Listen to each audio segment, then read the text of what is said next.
SSC एक organisation है जो भारत में सारे राज्यों में होता है और इसकी वजह से जहाँ पे शायद आज हम अपने मुद्दे को उठा रहे हैं वहाँ पे उस मंत्रालय में भी, इसके बगल जो मंत्रालय है उसमें भी एसएससी के थ्रू ही बच्चे सिलेक्ट होकर जाते हैं।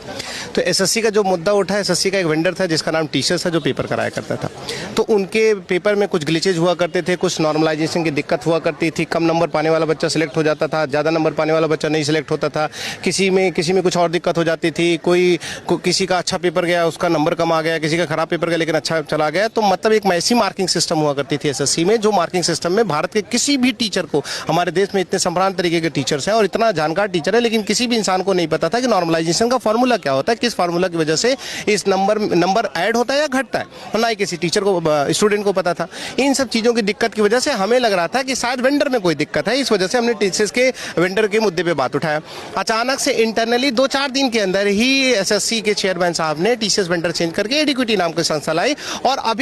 पेपर होने से 10 दिन पहले ही एक छोटे से आर्टिकल में, दैनिक जागरण के आर्टिकल में आता है कि अब एआई आपका पेपर कराएगा, वो भी 15 मिनट के पहले। मुझे जहां तक नॉलेज है पूरी दुनिया में शायद ऐसा पेपर कहीं नहीं होता जहां पे एक इतने बड़े आयोग का पेपर हो रहा हो, 15 मिनट पहले पेपर तैयार किया जा रहा हो। 15 मिनट पहले तैयार किया जाना एक टीचर के लिए असंभव बात है, उसको पूरा दिन नहीं, पूरा 2-3 दिन चाहिए पेपर को बनाने के लिए, और वो 15 मिनट में एक मशीन के द्वारा पेपर तैयार करने की कोशिश कर रहा है, और मशीन भी बनाया होगा एक इंसान ही ने। तो चलो ठीक है, इन सब चीज़ों से लगा कि कुछ चीज़ें सुधार हो सकती हैं। एडिक्विटी में पहला पेपर होता, पहले ही शिफ्ट में दिल्ली के एक सेंटर में ऑर्गेनाइजेशन में पेपर होता और दिल्ली का पूरा पेपर कैंसिल कर दिया जाता है, वहाँ तक ठीक है। सेंटर का जब एडमिट कार्ड रिलीज किया जाता है, सोचिए आज पेपर है, 3 दिन पहले एडमिट कार्ड दिया जाता है कि आपका 3 दिन पहले बताया जाता है कि आपका पेपर कहाँ है। उत्तर प्रदेश वाले को बिहार भेज रखे, बिहार को झारखंड भेज रखे, झारखंड को दिल्ली भेज रखे, मतलब कि मिनिमम जो डिस्टेंस है वो 600 से 700 किलोमीटर। एग्जाम सेंटर को लेकर जो आपने कहा कि दूर दूर एग्जाम सेंटर्स दिए गए,